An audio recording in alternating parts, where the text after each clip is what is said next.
I started traveling the world. I lived in the Middle East for about a year. I traveled to Africa, and I kept traveling for about 6 years. Nothing will open your mind like travel. A lot of liberals say that they hate America and they're going to leave the country. Well, I actually did. I didn't leave purely motivated by hatred for America. I was more so consumed by wanderlust, and I wanted to travel the world, and I'm so thankful that I did. But I learned that there are billions of people who would do anything to trade places with the most destitute American, because the most destitute American has it better than the majority of people in a lot of third world countries. And that is a lesson that I've never been able to shake.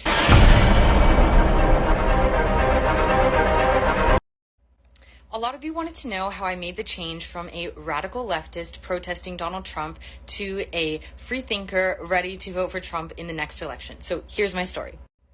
First of all, I do want to say that 17-year-olds do not end up at protests by chance. The people who organize the protests know that young people are the easiest to manipulate, the easiest to convince of radical causes, and the most naive and ready to stand on the side of the street holding a sign, or even worse. I was groomed by someone in his 30s, and he had me do things that put me in harm's way, and I was used as a political pawn as a minor.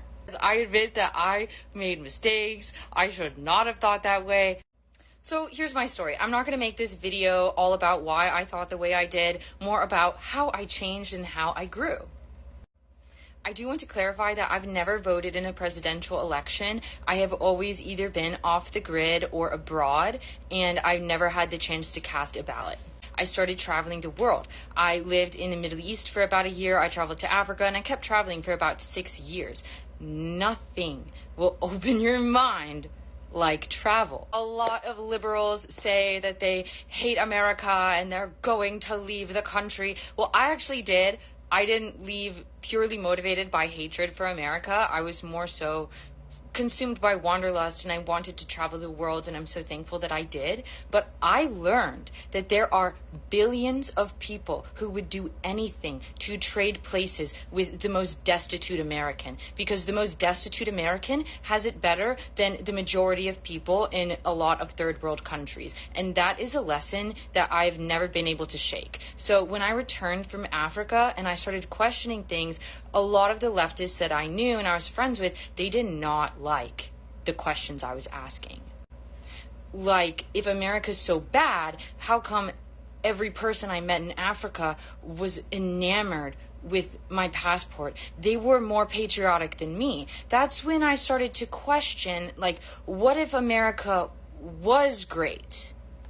I started to question things, and the hostility that I was met with from leftists who did not like the questions I was asking, it showed me that there was something that I wasn't supposed to figure out. And then I was walking down the street one night in my hometown, and I was chased by 8 men who all had these. So that showed me that, oh, maybe self-defense is an important thing. Maybe the Second Amendment wasn't evil. Also, I did a road trip from California to Florida, and I was in the passenger seat of a Tesla, and the whole way we were filling up or recharging at solar panels, and I realized, and I'm not a mechanical engineer, but I realized that a tiny solar panel is not enough to charge the car like that. And once again, I'm not a mechanical engineer, I might be wrong, but it seemed like there was a diesel generator next to every solar panel.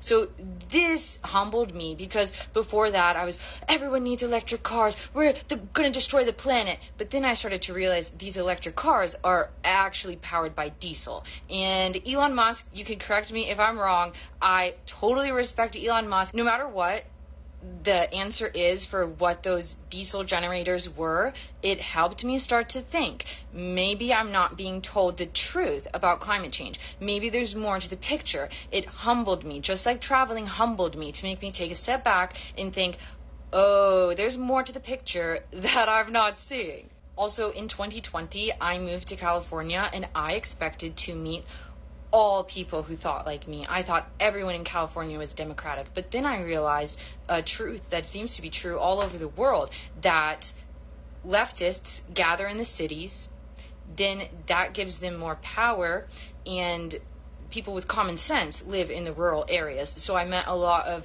good, decent, hardworking farming people that they helped show me the light. I also want to be clear that I did not flip from one extreme to the other, like a lot of the commenters said. No, I would consider myself a moderate, and I would also consider Donald Trump to be a moderate. Saying that America is great is not radical. It is great. And in 2020, I also realized that Donald Trump being at the helm of our metaphorical ship protected us from slipping into tyranny because he is a federalist, because he gave the states rights. I moved to Puerto Rico, and there, the COVID mandates were absolutely insane, and that red pilled me harder than anything. No, I don't need a mask or a card to eat, walk down the street, go swimming in the ocean. No, that really ruffled my feathers, and now I value freedom more than anything in the world. I also realized that the left only has 3 things: ad hominem attacks, emotional appeal, and appeal to authority. There's no logic, there's no reasoning. It's all manipulation, and it's all control. If you want freedom, you would be a Republican. I've realized that Republicans were always my friends, no matter my opinion, but I had a lot of fake leftist friends who, as soon as I started questioning things, they wanted nothing to do with me, because those weren't real friendships. Those were cult bonds. Those were trauma bonds. Those were us against the world. Don't question anything. Scare tactics, fear mongering, victim mentality. So I started a business. I wanted to lift myself up. I don't want to be a victim forever. And as I started to realize I'm not oppressed, then my world got so much better. I've been so much happier. Like, oh my God, I can't believe I spent so many years thinking that I was oppressed and my government was oppressing me. Okay, well, go to rural sub-Saharan Africa and meet people in shanty towns, and then come back here in your air conditioning with your purified water and all the amenities that you could ever dream of, and tell me you're oppressed? No, the illusion dissolved. It's over. I'm never going back. Also, in all of my travels, I always got a visa and I always crossed borders legally. So this whole immigration crisis that Biden is creating, that was a huge red pill for me as well, because that is not realistic. There's no country in the world that allows that. If I were to go to Mexico, Nigeria, China, Singapore, anywhere, and overstay my visa, the best case scenario, or enter without a visa, the best case scenario is deportation. That is the best case scenario. There's no other country that lets this happen like this. This is insane.